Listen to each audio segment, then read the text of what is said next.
اور اس کی نظریں مسلسل نیچے صحن کی طرف تھیں جہاں سیٹھ وقار کی گاڑی اب بھی کھڑی تھی۔ اچانک میرے دل میں خیال آیا کہ میں یہاں سے چھلانگ لگا دوں اور اس قصے کو ہی ختم کر دوں، کیونکہ سیٹھ وقار کی بیوی بننے سے بہتر تھا کہ میں مٹی میں مل جاؤں۔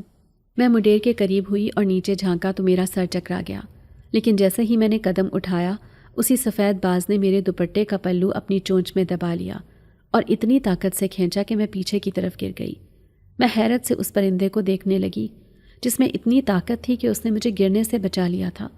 وہ میرے قریب آیا اور اس نے اپنی چونچ میرے ہاتھ پر اس طرح رکھی جیسے مجھے روک رہا ہو، اور اس کی آنکھوں میں ایک وعدہ تھا، ایک ایسا پیغام کہ ابھی ہمت نہیں ہارنی۔ اگلے 2 دن میرے لیے قیامت سے کم نہیں تھے، کیونکہ گھر میں شادی کی تیاریاں شروع ہو چکی تھیں اور مجھے ایک کمرے میں بند کر دیا گیا تھا تاکہ میں بھاگ نہ سکوں یا کسی کو کچھ بتا نہ سکوں۔ ماموں اور ممانی کے رویے میں زمین آسمان کا فرق آ چکا تھا۔ وہ اب مجھے مارتے نہیں تھے بلکہ میری ہر ضرورت کا خیال رکھ رہے تھے، کیونکہ میں ان کے لیے سونے کی انڈے دینے والی مرغی بن چکی تھی جس کا صحیح سلامت سیٹھ کے حوالے کیا جانا ضروری تھا۔ سیٹھ وقار ہر روز شام کو آتا۔ وہ میرے کمرے کے باہر کھڑا ہو کر ماموں سے باتیں کرتا اور اس کی آواز سن کر میرا دم گھٹنے لگتا۔ آج وہ میرے لیے زیورات اور جوڑے لے کر آیا تھا اور اس کا اصرار تھا کہ وہ خود مجھے یہ تحفے دے گا۔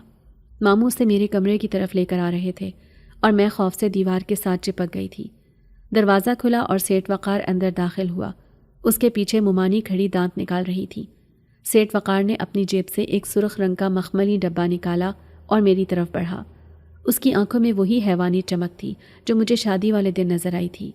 اس نے میرے قریب آ کر کہا تھا کہ پریزاد، تم دنیا کی سب سے خوش قسمت لڑکی ہو جو مجھ جیسے امیر آدمی کی ملکہ بننے جا رہی ہے۔ یہ ہار میں تمہارے لیے لایا ہوں، اسے پہن کر دکھاؤ۔ میں نے نفی میں سر ہلایا اور پیچھے ہٹی، لیکن اس نے زبردستی میرا ہاتھ پکڑ لیا اور اس کا لمس اتنا ناپاک اور ٹھنڈا تھا کہ میرے پورے جسم میں جھرجھری دوڑ گئی۔ میں نے اپنا ہاتھ چھڑانے کی کوشش کی مگر اس کی گرفت لوہے کی طرح مضبوط تھی۔ ممانی پیچھے سے بولی، ارے وقار صاحب، یہ شرما رہی ہے، آپ خود ہی پہنا دیں اسے۔ تو سیٹھ وقار ہنسا اور ہار میرے گلے میں ڈالنے کے لیے آگے بڑھا۔ اسی لمحے ایک زوردار دھماکہ ہوا جیسے کسی نے بھاری پتھر شیشے پر دے مارا ہو۔ میرے کمرے کی کھڑکی کا شیشہ کرچی کرچی ہو کر بکھر گیا۔ ہم سب چونک گئے اور پھر میں نے دیکھا کہ وہی سفید باز کھڑکی کے ٹوٹے ہوئے راستے سے اندر داخل ہوا اور بجلی کی تیزی سے سیدھا سیٹھ وقار کی طرف لپکا۔ اس سے پہلے کہ کوئی کچھ سمجھ پاتا، باز نے اپنے پنجے سیٹھ وقار کے اس ہاتھ پر گاڑ دیے جس سے اس نے میرا بازو پکڑا ہوا تھا۔ سیٹھ وقار کے منہ سے ایک دردناک چیخ نکلی اور اس نے مجھے چھوڑ دیا۔ باز کے پنجے گوشت میں اتر چکے تھے اور خون کے فوارے چھوٹ رہے تھے، لیکن وہ باز ہٹ نہیں رہا تھا بلکہ اپنے پروسے سیٹھ کے چہرے پر تھپڑ مار رہا تھا۔ کمرے میں افراتفری مچ گئی۔ ممانی چیخیں مارتی ہوئی باہر بھاگیں کہ کوئی ڈنڈا لاؤ، کوئی اس منحوس جانور کو مارو۔ میں کونے میں کھڑی یہ منظر دیکھ رہی تھی اور میری حیرت کی انتہا نہ تھی، کیونکہ اس باز کا حملہ کسی عام شکاری پرندے کی طرح نہیں تھا، بلکہ ایسا لگ رہا تھا جیسے کوئی انسان شدید غصے میں اپنا بدلہ لے رہا ہو۔ سیٹھ وقار زمین پر گر چکا تھا اور اپنے ہاتھ کو بچانے کی کوشش کر رہا تھا مگر باز نے اسے چھوڑنے سے انکار کر دیا تھا۔ تبھی ماموں ڈنڈا لے کر اندر آئے اور انہوں نے پوری طاقت سے باز کو مارنے کی کوشش کی، لیکن باز نے پھرتی سے اڑان بھری اور کمرے کی چھت کے پنکھے پر جا بیٹھا۔ اس کے سفید پروں پر سیٹھ وقار کا خون لگا ہوا تھا اور وہ اوپر سے نیچے ان سب کو ایسے دیکھ رہا تھا جیسے کوئی بادشاہ اپنے مجرموں کو دیکھتا ہے۔ سیٹھ وقار کا ہاتھ بری طرح زخمی ہو چکا تھا اور وہ درد سے بلبلا رہا تھا۔ اس نے ماموں پر چیخنا شروع کر دیا کہ یہ کیسا منحوس گھر ہے اور یہ کیسی بلائیں پال رکھی ہیں تم لوگوں نے، میرا ہاتھ بیکار کر دیا۔ ماموں معافیا مانگ رہے تھے اور ممانی باز کو کوس رہی تھی، لیکن وہ باز وہیں بیٹھا رہا اور اس کی نظریں صرف مجھ پر تھیں۔ مجھے اس کی آنکھوں میں اطمینان نظر آیا، جیسے وہ کہہ رہا ہو کہ جب تک میں ہوں تمہیں کوئی ہاتھ نہیں لگا سکتا۔ سیٹھ کو ہسپتال لے جانے کے لیے اٹھایا گیا اور جاتے جاتے اس نے مڑ کر مجھے اور اس باز کو دیکھا اور کہا کہ اس جانور کو گولی مار دو اور شادی کل ہی ہوگی چاہے کچھ بھی ہو جائے، میں اس لڑکی کو لے کر ہی جاؤں گا۔ ان کے جانے کے بعد ممانی نے کھڑکی کو گتوں سے بند کر دیا اور مجھے دھمکی دی کہ اگر میں نے کوئی چالاکی کی تو وہ مجھے زندہ جلا دیں گی، لیکن اس رات مجھے ڈر نہیں لگا، کیونکہ جب سب سو گئے تو میں نے محسوس کیا کہ کھڑکی کے باہر وہی باز اب بھی موجود ہے اور پہرا دے رہا ہے۔ وہ رات میری زندگی کی سب سے عجیب رات تھی، کیونکہ ہواؤں میں سرگوشیاں تھیں اور مجھے بار بار ایسا لگتا تھا جیسے کوئی میرے کان میں کہہ رہا ہو کہ ڈرو مت پریزاد، تم اکیلی نہیں ہو۔ مجھے نہیں معلوم تھا کہ یہ باز کون ہے اور اس کا مجھ سے کیا رشتہ ہے، لیکن اتنا یقین تھا کہ یہ کوئی عام پرندہ نہیں ہے۔ اگلی صبح مہندی کی رسم تھی اور گھر میں رشتہ داروں کا ہجوم تھا، لیکن ماحول میں ایک عجیب سا خوف بھی تھا جو کل کے واقعے کی وجہ سے پھیلا ہوا تھا۔ ماموں نے گھر کے چاروں طرف پہرے دار بٹھا دیے تھے اور خاص طور پر ہدایت کی تھی کہ کوئی بھی پرندہ گھر کے اندر نہ آنے پائے۔ مجھے تیار کر کے کمرے میں بٹھا دیا گیا تھا اور میرے ہاتھوں پر مہندی لگائی جا رہی تھی، مگر میرا دل کسی انہونی کے خوف سے ڈوب رہا تھا۔ مہندی لگانے والی عورتیں آپس میں گھسر پھسر کر رہی تھیں کہ سیٹھ وقار بہت ظالم آدمی ہے، اس گونگی لڑکی کی زندگی برباد ہو جائے گی۔ شام گہری ہو رہی تھی اور مہندی کی رسم شروع ہونے والی تھی کہ اچانک میرے کمرے کی لائٹ جل بجھ ہونے لگی۔ پہلے تو مجھے لگا شاید وولٹیج کا مسئلہ ہے، لیکن پھر کمرے میں ایک دم سے اندھیرا چھا گیا اور اسی اندھیرے میں مجھے وہی جانی پہچانی عطر اور گلاب کی خوشبو آئی۔ میں اپنی جگہ سے اٹھی تو میرے پاؤں کسی چیز سے ٹکرائے۔ میں نے موبائل کی ٹارچ جلائی تو دیکھا کہ فرش پر ایک خوبصورت سنہری ڈبی پڑی ہے جو ابھی وہاں نہیں تھی۔ میرا دل زور زور سے دھڑکنے لگا۔ میں نے ڈرتے ڈرتے وہ ڈبی اٹھائی اور اسے کھولا۔ اس کے اندر کوئی زیور نہیں تھا، بلکہ ایک کاغذ کا ٹکڑا تھا جو طے کیا ہوا تھا۔ میں نے اسے کھولا تو میرے پیروں تلے زمین نکل گئی، کیونکہ وہ رکا سرخ روشنائی سے نہیں بلکہ خون سے لکھا ہوا تھا، اور اس پر تحریر تھا، تمہاری قیمت 21 لاکھ نہیں، تم انمول ہو میری جان، میں آ رہا ہوں، تمہارا محافظ شاہویز۔ میں نے نام پڑھا تو میرے ذہن میں جھماکا ہوا، یہ شاہویز کون ہے اور یہ خون کس کا ہے؟ ابھی میں اسی خوف اور حیرت میں گم تھی کہ کمرے کا دروازہ زور سے کھلا اور ممانی اندر داخل ہوئی۔ ان کے ہاتھ میں شمع تھی اور ان کا چہرہ غصے سے بگڑا ہوا تھا۔ انہوں نے میرے ہاتھ میں کاغذ دیکھا تو جھپٹ لیا اور پڑھنے کی کوشش کی، مگر کاغذ پر لکھے الفاظ غائب ہو چکے تھے، جیسے وہاں کچھ لکھا ہی نہیں تھا۔ ممانی نے مجھے گھور کر دیکھا اور کہا، کیا چھپا رہی ہو تم؟ لیکن میں نے خالی نظروں سے انہیں دیکھا۔ باہر ڈھول کی تھاپ میرے دل کے ڈوبتے ہوئے ارمانوں کا ماتم کر رہی تھی، اور میرے ہاتھ میں موجود وہ پراسرار رقعہ ممانی کی نظروں سے غائب ہو چکا تھا، مگر اس پر لکھے ہوئے الفاظ میرے ذہن پر نقش ہو چکے تھے کہ تم انمول ہو اور میں آ رہا ہوں، تمہارا محافظ شاہویز۔ ممانی نے میرے خالی ہاتھوں کو ایک بار پھر شک کی نگاہ سے دیکھا اور پھر میرے بازو کو جھنجھوڑتے ہوئے بولی، ارے کمبخت، کیا خواب دیکھ رہی ہے؟ نیچے تیرا دلہا انتظار کر رہا ہے اور تو یہاں ڈرامے کر رہی ہے۔ چل اٹھ جلدی کر، اگر تو نے نیچے کوئی تماشا کرنے کی کوشش کی تو یاد رکھنا میں تیری بوٹیاں کر کے چیل کھووں کو ڈال دوں گی۔ ان کی آواز میں وہ زہر تھا جس نے میری روح تک کو نیلا کر دیا تھا، مگر اب میرے دل کے کسی کونے میں خوف کے ساتھ ساتھ ایک عجیب سی امید بھی جاگ اٹھی تھی کہ شاید کوئی ہے جو اس اندھیرے میں میری ڈھال بن کر کھڑا ہے۔ مجھے زبردستی کھینچتے ہوئے نیچے لایا گیا، جہاں حویلی کا ہال روشنیوں سے جگمگا رہا تھا اور ہر طرف مہمانوں کا شور تھا، مگر ان سب کے چہروں پر خوشی کے بجائے ایک سہما ہوا تاثر تھا، کیونکہ سیٹھ وقار اپنے زخمی ہاتھ کے ساتھ صوفے پر بیٹھا ہوا تھا اور اس کی آنکھیں بار بار ادھر ادھر گھوم رہی تھی، جیسے وہ کسی دشمن کا انتظار کر رہا ہو۔ مجھے اسٹیج پر لا کر بٹھا دیا گیا اور سیٹھ وقار نے مجھے دیکھتے ہی ایک مکروہ کہکہا لگایا اور بلند آواز میں کہا، دیکھا، آخر کار یہ چڑیا میرے پنجرے میں آ ہی گئی۔ میں نے کہا تھا نا کہ وقار جو چاہتا ہے وہ حاصل کر لیتا ہے، چاہے آسمان سے بلائیں نازل ہوں یا زمین پھٹ جائے۔ ماموں جلدی سے آگے بڑھے اور خوشامدانہ لہجے میں بولے، ارے سیٹھ صاحب، آپ تو بادشاہ ہیں، یہ بچی تو آپ کی لونڈی ہے، آپ بس حکم کریں، نکاح خواں آ چکے ہیں، ہم تو بس آپ کی رضا کے منتظر ہیں۔ نکاح خواں نے رجسٹر کھولا اور کارروائی شروع ہوئی۔ سیٹھ وقار نے اپنی بھاری اور روبدار آواز میں 3 بار قبول ہے کہا اور پھر سب کی نظریں مجھ پر جم گئیں۔ مولوی صاحب نے میری طرف رخ کیا اور پوچھا، بی بی کیا آپ کو یہ نکاح قبول ہے؟ حویلی میں موت جیسی خاموشی چھا گئی، کیونکہ سب جانتے تھے کہ میں بول نہیں سکتی۔ ممانی میرے پیچھے کھڑی تھی اور انہوں نے میرے کندھے پر اپنی انگلیاں سختی سے گاڑ دیں اور میرے کان میں سرگوشی کی کہ سر ہلاؤ، جلدی کرو ورنہ یہیں گردن مروڑ دوں گی۔ میں نے اپنی آنکھیں بند کر لیں اور میرے بند ہونٹوں کے پیچھے ایک چیخ مچل رہی تھی جو باہر نہیں آ سکتی تھی۔ میرا دل اندر سے چیخ رہا تھا کہ نہیں، مجھے قبول نہیں ہے، مجھے بچا لو۔ ممانی نے میرے سر کو زبردستی پکڑ کر ہلانے کی کوشش کی ہی تھی کہ اچانک ہال کے فانوس زور زور سے ہلنے لگے، روشنی جلنے بجھنے لگی اور باہر سے ہواؤں کا ایسا شور اٹھا جیسے کوئی طوفان دروازے پر دستک دے رہا ہو۔ مولوی صاحب گھبرا کر رک گئے اور سیٹھ وقار غصے سے چلایا، یہ کیا تماشا ہے؟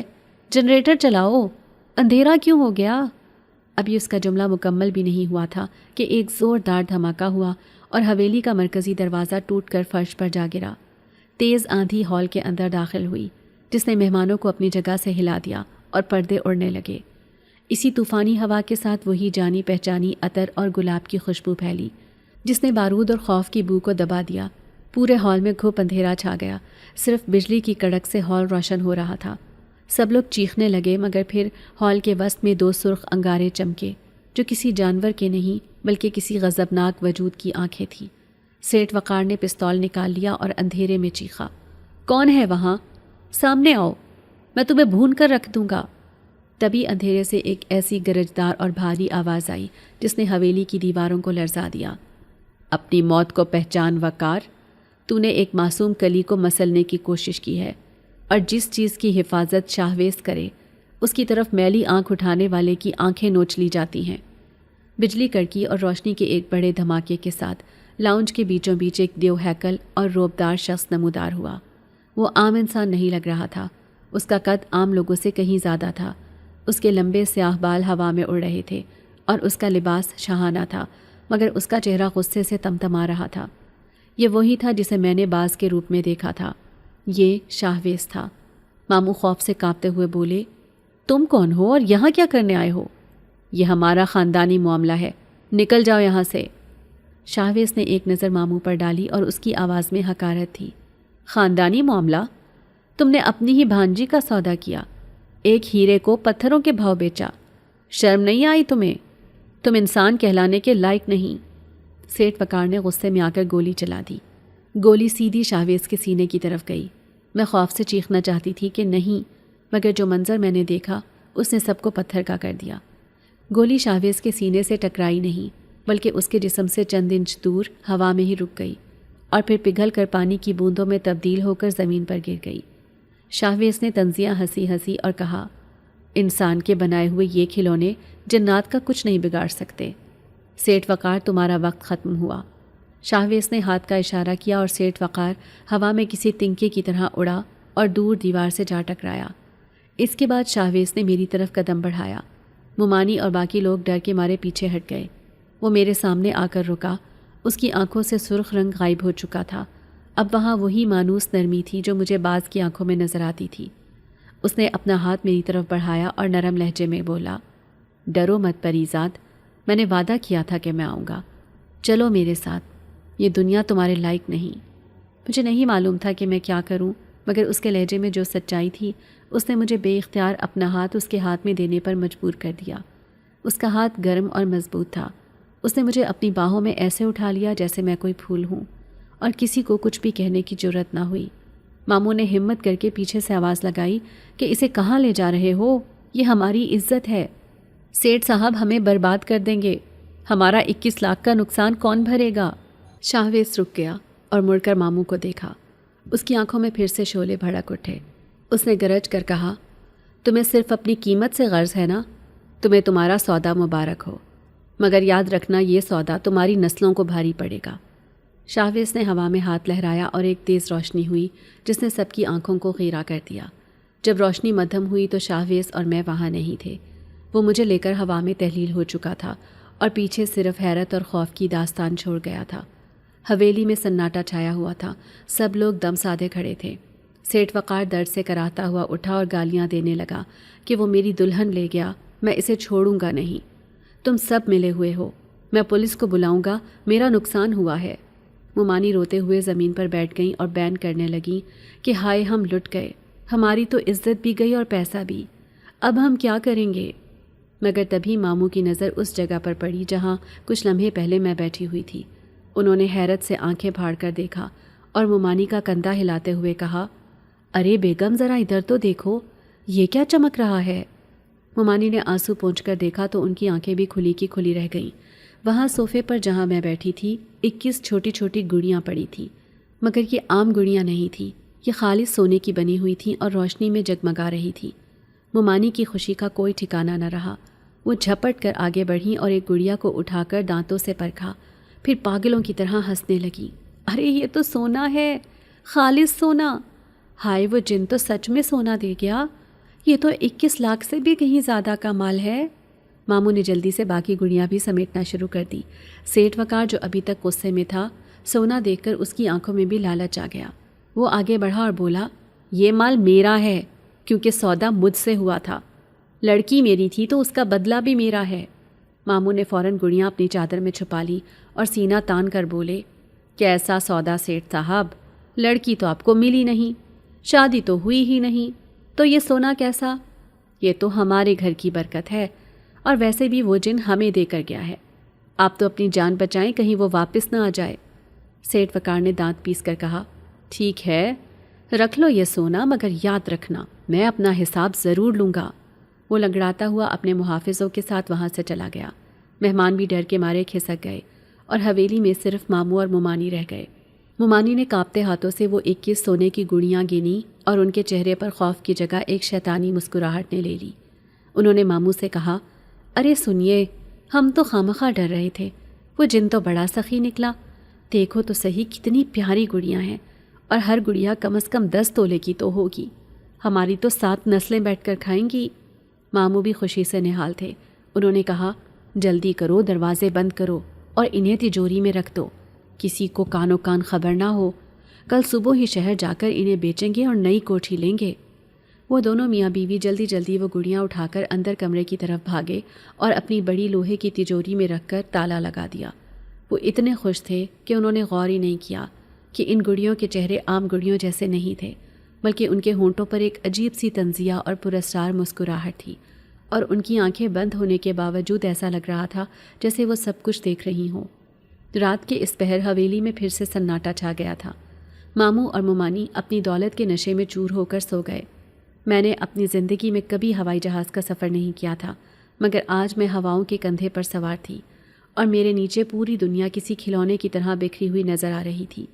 شاہویز کے مضبوط بازو میرے گرد ایک حصار کی طرح تھے، اور ہم بادلوں کو چیرتے ہوئے کسی نامعلوم منزل کی طرف رواں دواں تھے۔ ہوا کا دباؤ اتنا زیادہ تھا کہ مجھے اپنی سانس رکتی ہوئی محسوس ہو رہی تھی، مگر شاہویز کے جسم سے نکلنے والی حرارت مجھے ایک عجیب سا سکون دے رہی تھی، جیسے وہ کہہ رہا ہو کہ جب تک میں تمہارے ساتھ ہوں، کائنات کی کوئی طاقت تمہیں نقصان نہیں پہنچا سکتی۔ کچھ دیر بعد ہم ایک ایسی وادی میں اترے جہاں کی زمین سرخ رنگ کی تھی، اور وہاں کا چاند ہماری دنیا کے چاند سے کہیں زیادہ بڑا اور روشن تھا۔ یہ جگہ وادی عقیق تھی، جہاں ہر پتھر ہیرے کی طرح چمک رہا تھا، اور فضا میں ایک مدھر سی موسیقی گونج رہی تھی۔ شاہویز نے مجھے زمین پر اتارا تو میں لڑکھڑا گئی۔ اس نے فوراً مجھے تھام لیا اور میری آنکھوں میں جھانکتے ہوئے بولا، پریزاد، یہ میری دنیا ہے، جہاں لالچ اور دھوکے کا کوئی گزر نہیں۔ یہاں تم میری ملکہ ہو اور میں تمہارا خادم۔ میں حیرت سے چاروں طرف دیکھ رہی تھی، جہاں عجیب و غریب پرندے اڑ رہے تھے، جن کے پر شیشے کے بنے لگتے تھے، اور پھولوں سے روشنی پھوٹ رہی تھی۔ میں نے اشارے سے اس سے پوچھا کہ تم مجھے یہاں کیوں لائے ہو؟ تو وہ مسکرایا، اور اس کی مسکراہٹ میں صدیوں کی اداسی اور محبت کھلی ہوئی تھی۔ وہ بولا، کیونکہ میں تمہیں ان گدھوں سے دور رکھنا چاہتا تھا جو ہیرے کی قدر نہیں جانتے۔ وہ تمہیں پتھر سمجھتے تھے، مگر میرے لیے تم کائنات کا سب سے نایاب جوہر ہو۔ شاہویز مجھے ایک شفاف جھیل کے کنارے لے گیا جس کا پانی نیلم کی طرح نیلا تھا اور اس میں سے بھاپ اٹھ رہی تھی۔ وہ ایک سنہری پیالہ بھر کر لایا اور میرے ہونٹوں کے قریب کر دیا۔ میں نے جھجکتے ہوئے اسے دیکھا تو اس نے کہا، پی لو پریزاد، یہ آب شفا ہے، یہ تمہارے زخموں کا مرہم ہے اور تمہاری خاموش فریاد کا جواب ہے۔ مجھ پر بھروسہ رکھو اور پی جاؤ۔ میں نے کانپتے ہاتھوں سے وہ پیالہ تھاما اور ایک گھونٹ بھرا۔ پانی حلق سے نیچے اترتے ہی مجھے ایسے لگا جیسے میرے گلے میں آگ لگ گئی ہو۔ میں نے تکلیف سے اپنا گلا پکڑ لیا اور کھانسنے لگی۔ شاہویز نے پریشانی سے میرا شانہ ہلایا اور کہا، ہمت کرو پریزاد، یہ درد تمہاری زنجیریں ٹوٹنے کا درد ہے، کوشش کرو، بولو، کچھ بولو۔ میں نے منہ کھولا تو صرف ہوا نکلی، مگر پھر اچانک میرے اندر سے ایک آواز ابھری جو میرے لیے اجنبی تھی مگر وہ میری اپنی تھی۔ میں نے بڑی مشکل سے پہلا لفظ ادا کیا، شاہویز۔ میری آواز سن کر میں خود سکتے میں آ گئی۔ یہ آواز کانپتی ہوئی تھی، کمزور تھی، مگر یہ میری اپنی آواز تھی۔ میں نے دوبارہ کوشش کی اور روتے ہوئے کہا، میں بول سکتی ہوں۔ شاہویز کی آنکھوں میں آنسو آ گئے۔ اس نے میرا ماتھا چوما۔ ہاں میری جان، تم بول سکتی ہو، تمہاری خاموشی کا دور ختم ہوا، آج سے تمہاری ہر بات حکم ہوگی اور میں اس کی تعمیل کروں گا۔ میں پھوٹ پھوٹ کر رو پڑی۔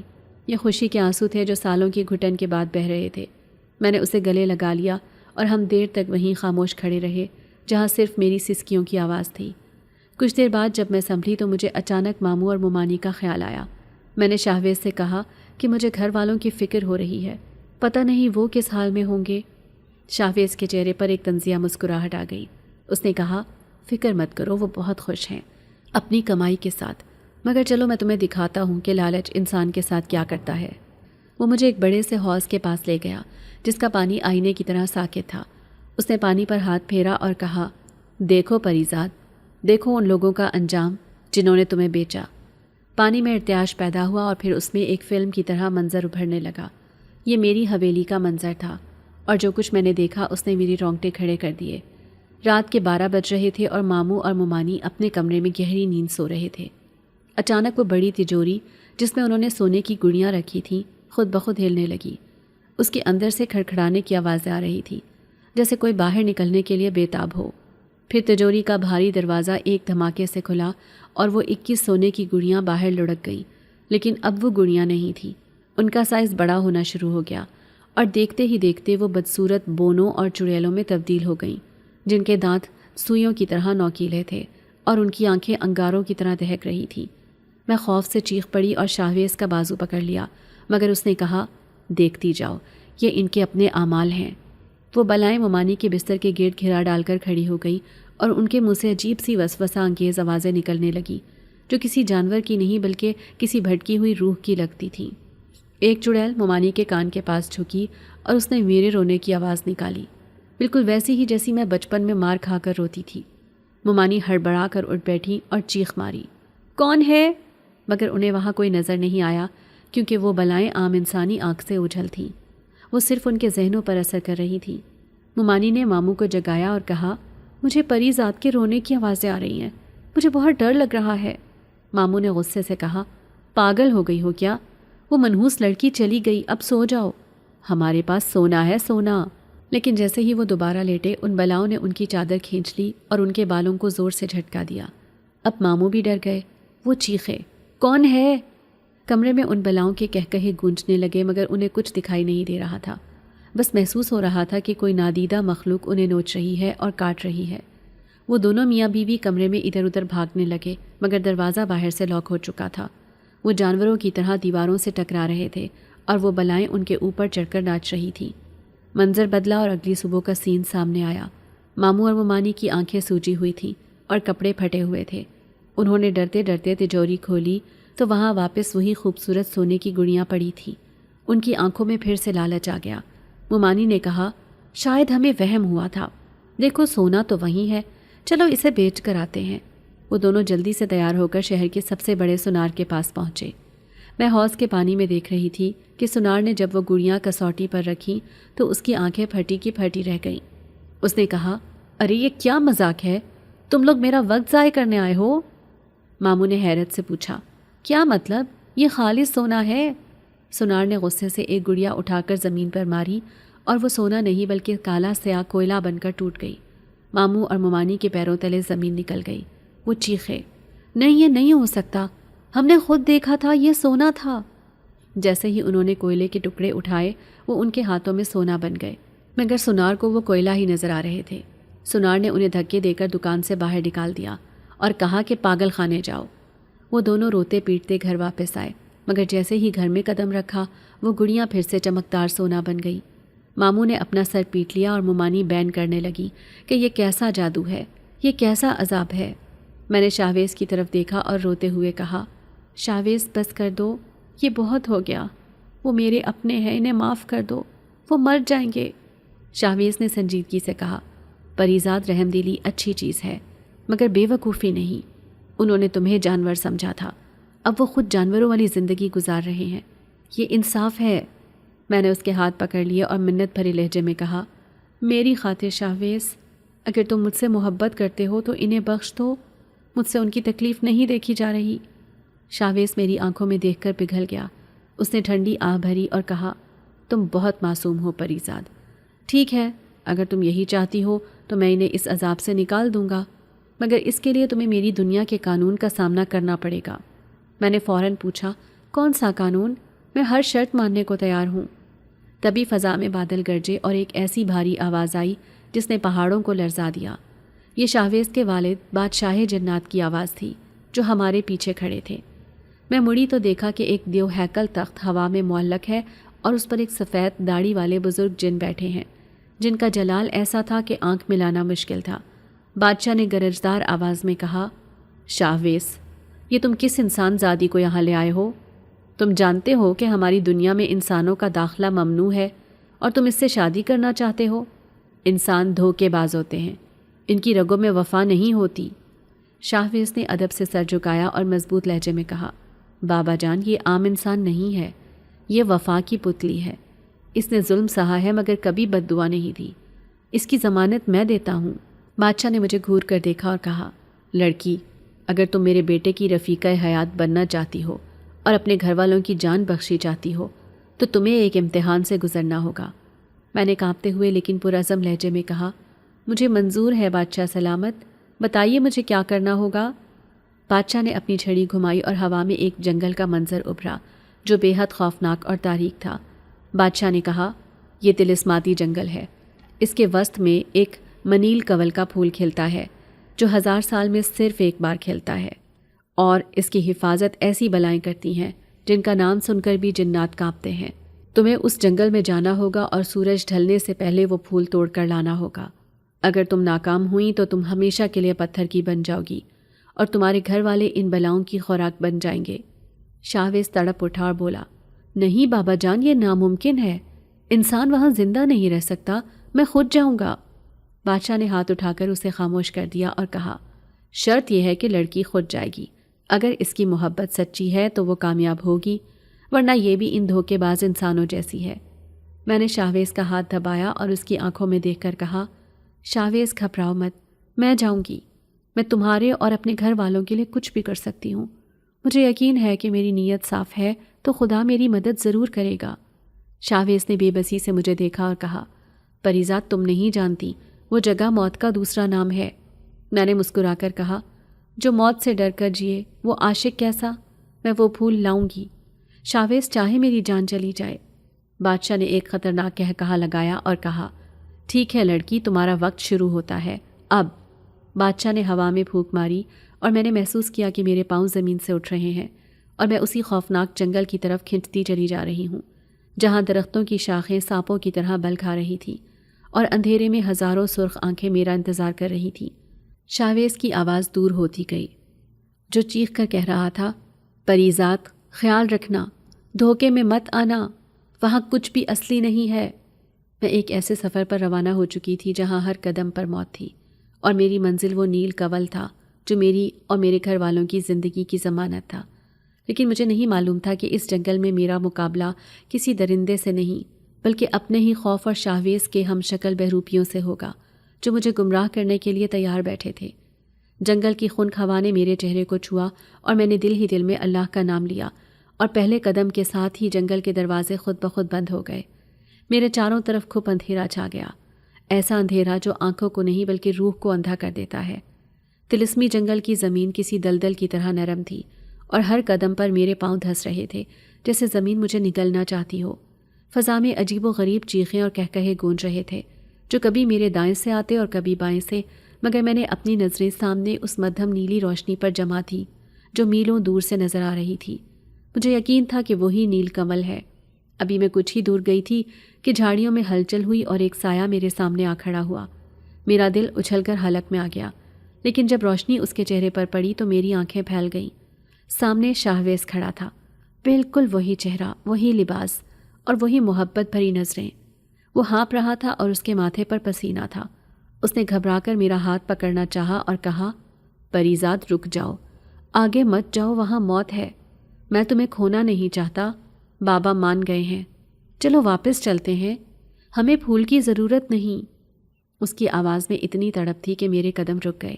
میرا دل چاہا کہ اس کے سینے سے لگ جاؤں اور اس خوفناک جگہ سے بھاگ جاؤں، مگر تبھی مجھے شاہویز کی وہ بات یاد آئی جو اس نے مجھے چلتے وقت کہی تھی کہ اس جنگل میں تمہیں جو کچھ نظر آئے گا وہ دھوکا ہوگا، سوائے تمہاری منزل کے۔ میں نے جھٹکے سے اپنا ہاتھ پیچھے کھینچا اور سخت لہجے میں کہا، تم جھوٹ بول رہے ہو۔ میرا شاہویز کبھی ہار نہیں مانتا اور نہ ہی وہ مجھے امتحان کے بیچ میں روکتا ہے۔ تم کوئی بہروپیے ہو۔ میرا اتنا کہتے ہی اس شاہویز کا چہرہ بگڑ گیا، اس کی کھال پگھلنے لگی اور وہ ایک بھیانک سائے میں تبدیل ہو کر چیختا ہوا غائب ہو گیا۔ میرا دل زور زور سے دھڑک رہا تھا۔ یہ پہلا وار تھا اور میں جان گئی تھی کہ راستہ اتنا آسان نہیں ہے۔ میں نے پھر سے دوڑنا شروع کیا۔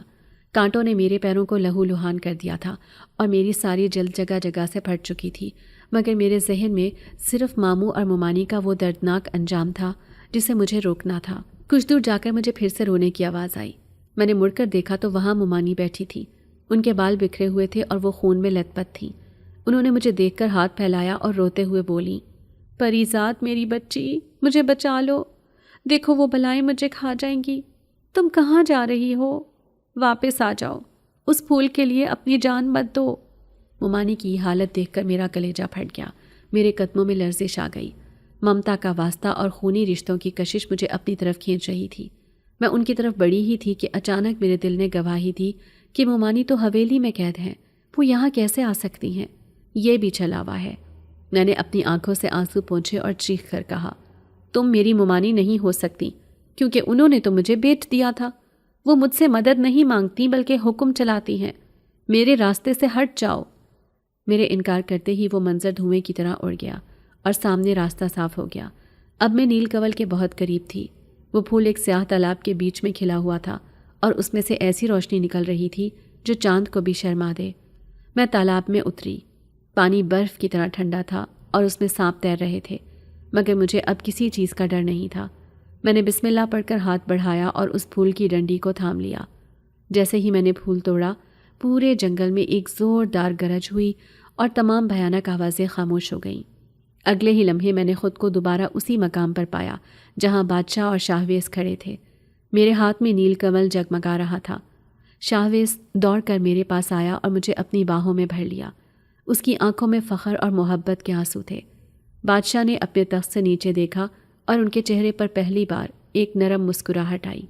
انہوں نے کہا، مان گیا انسان زادی، تمہاری محبت اور ہمت نے میرے قانون کو شکست دے دی ہے۔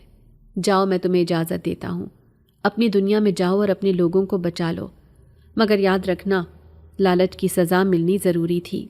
میں نے بادشاہ کا شکریہ ادا کیا اور شاہویز سے کہا کہ دیر مت کرو، ہمیں فوراً حویلی جانا ہوگا۔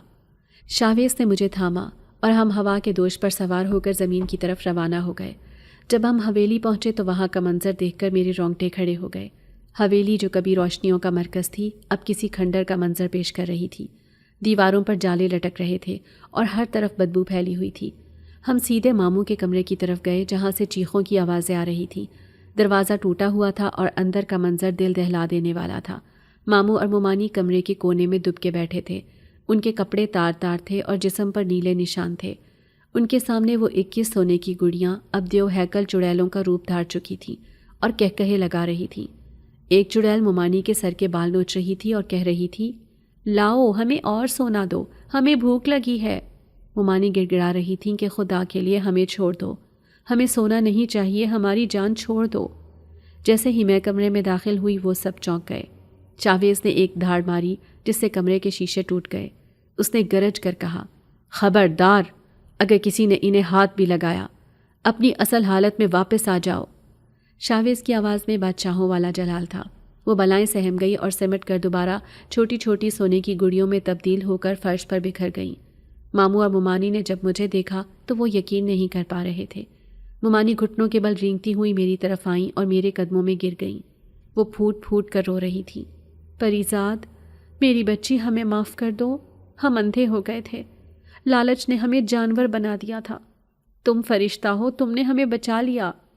میں نے جھک کر ممانی کو اٹھایا اور کہا، ممانی جان، میں نے آپ کو معاف کیا، آپ میری ماں جیسی ہیں، انسان سے غلطی ہو جاتی ہے۔ ماموں بھی شرمندگی سے سر جھکائے کھڑے تھے اور ان کی آنکھوں سے آنسو بہہ رہے تھے۔ ماحول میں ایک جذباتی سا سکون چھا گیا تھا، مگر ہمیں نہیں معلوم تھا کہ ابھی ایک آخری طوفان باقی ہے۔ اچانک میرے عقب سے ایک گولی چلنے کی آواز آئی اور دیوار کا پلستر اکھڑ کر میرے چہرے پر گرا۔ ہم سب نے چونک کر دروازے کی طرف دیکھا۔ وہاں سیٹھ وقار کھڑا تھا۔ اس کے ہاتھ میں پستول تھا اور چہرے پر جنون طاری تھا۔ اس کے کپڑے میلے تھے اور وہ کئی دنوں کا بھوکا پیاسا لگ رہا تھا، مگر اس کی آنکھوں میں انتقام کی آگ تھی۔ وہ پاگلوں کی طرح ہنسا اور بولا، اتنا آسان نہیں ہے مجھ سے بچنا، پریزاد میں نے پیسے دیے تھے، تم میری ہو، اور اگر میری نہیں ہو سکتی تو کسی کی نہیں رہو گی۔ شاہویز غصے سے آگے بڑھا مگر سیٹھ نے فوراً بندوق میری طرف تان لی اور کہا، خبردار، اگر تم نے جادو چلانے کی کوشش کی تو میں اس کے بھیجے میں گولی اتار دوں گا، میں مر جاؤں گا مگر اسے بھی لے کر جاؤں گا۔ ماموں چیخے، نہیں وقار صاحب، رک جائیں، ہماری بچی کو چھوڑ دیں، یہ سونا لے لیں، سب لے لیں، مگر اسے مت ماریں۔ سیٹھ وقار نے نفرت سے زمین پر تھوکا اور کہا، مجھے اب سونا نہیں چاہیے، مجھے صرف یہ لڑکی چاہیے یا اس کی لاش۔ اس نے ٹریگر دبایا اور میں نے خوف سے آنکھیں بند کر لیں۔ گولی کی آواز گونجی مگر مجھے کوئی درد محسوس نہیں ہوا۔ میں نے آنکھیں کھولیں تو دیکھا کہ وہ 21 سونے کی گڑیاں جو فرش پر پڑی تھیں اچانک ہوا میں اچھلیں اور ڈھال بن کر میرے آگے آ گئیں۔ گولی سیدھی ان گڑیوں کے بیچ میں لگی۔ گولی لگتے ہی ایک زوردار دھماکہ ہوا اور وہ گڑیاں کسی بم کی طرح پھٹ گئیں۔ ان کے اندر سے پگھلا ہوا کھولتا ہوا سونا لاوے کی طرح نکلا اور سیدھا سیٹھ وقار کے اوپر جا گرا۔ سیٹھ وقار کے منہ سے ایک ایسی دلخراش چیخ نکلی جس نے حویلی کی بنیادیں ہلا دیں۔ گرم سیال سونے نے اسے سر سے پاؤں تک جکڑ لیا تھا۔ وہ تڑپ رہا تھا مگر سونا جمنا شروع ہو چکا تھا۔ وہ چیختا رہا، بچاؤ مجھے، بچاؤ، میں جل رہا ہوں، مگر سونا اس کے جسم پر ایک تہ کی طرح چڑھتا گیا۔ اس کے ہاتھ، پیر، منہ سب سونے میں قید ہو گئے۔ چند ہی لمحوں میں سیٹھ وقار کی چیخیں خاموش ہو گئیں اور وہاں ایک خوفناک مجسمہ کھڑا تھا، ایک ایسا انسان جو زندہ تھا مگر سونے کے خول میں قید ہو چکا تھا۔ اس کی کھلی ہوئی آنکھوں میں اب خوف منجمد تھا۔ شاہویز نے سرد لہجے میں کہا کہ یہ اس کے لالچ کا انعام ہے، یہ ساری عمر سونا مانگتا تھا، اب یہ خود سونا بن گیا ہے، یہ اب قیامت تک اسی طرح رہے گا، نہ جی سکے گا نہ مر سکے گا۔ ماموں اور ممانی یہ منظر دیکھ کر تھر تھر کانپ رہے تھے۔ شاہویز نے ہاتھ لہرا کر باقی بچی ہوئی گڑیوں کو راکھ بنا دیا اور کہا کہ یہ لعنت ختم ہوئی۔ پھر اس نے ماموں کی طرف رخ کیا اور انتہائی سنجیدگی سے کہا، انسان دولت جمع کرنے کے لیے ہیرے بیچ دیتے ہیں، مگر یاد رکھنا، بزرگ سچ کہتے ہیں کہ بیٹی سونا نہیں ہوتی جسے تول کر بیچا جائے، بیٹی تو رحمت ہوتی ہے اور رحمت کی کوئی قیمت نہیں ہوتی۔ اگر آج پری ذات نہ ہوتی تو تمہاری لاشیں بھی نہ ملتی۔ ماموں نے روتے ہوئے ہاتھ جوڑے اور کہا، ہم توبہ کرتے ہیں، ہم نے بہت بڑا گناہ کیا تھا، اللہ ہمیں معاف کرے۔ میں نے آخری بار اپنے گھر کو دیکھا اور ممانی کو گلے لگایا۔ میں اب اس دنیا میں نہیں رہ سکتی تھی۔ میرا ٹھکانہ اب شاہویز کے ساتھ تھا جہاں محبت کی قدر ہوتی تھی۔ میں نے کہا، میں جا رہی ہوں ممانی، مگر وعدہ کریں کہ اب کبھی کسی یتیم کا حق نہیں کھائیں گی۔ ممانی نے روتے ہوئے سر ہلایا۔ شاہویز نے میرا ہاتھ تھاما اور ہم روشنی کے ایک بگولے میں تبدیل ہو کر آسمان کی طرف اڑ گئے اور ہمیشہ کے لیے انسانی دنیا سے اوجھل ہو گئے۔ کہتے ہیں کہ اس واقعے کے بعد ماموں اور ممانی کی زندگی بدل گئی۔ انہوں نے سیٹھ وقار کے اس سونے کے مجسمے کو پولیس کے حوالے کر دیا اور اپنی ساری جائیداد بیچ کر حویلی کو ایک یتیم خانے میں تبدیل کر دیا۔ وہ اب اپنی باقی زندگی یتیم بچیوں کی خدمت میں گزار رہے ہیں اور ہر روز شام کو چھت پر جا کر پرندوں کو دانہ ڈالتے ہیں، اس امید میں کہ شاید ان کی بیٹی انہیں دیکھ رہی ہو۔ سیٹھ وقار کا مجسمہ آج بھی میوزیم کے ایک کونے میں پڑا ہے، جس کے نیچے لکھا ہے لالچ کا انجام، اور لوگ اسے دیکھ کر عبرت پکڑتے ہیں۔ پریزاد اور شاہویز کی کہانی ختم ہو گئی مگر محبت اور وفا کی داستان ہمیشہ زندہ رہے گی۔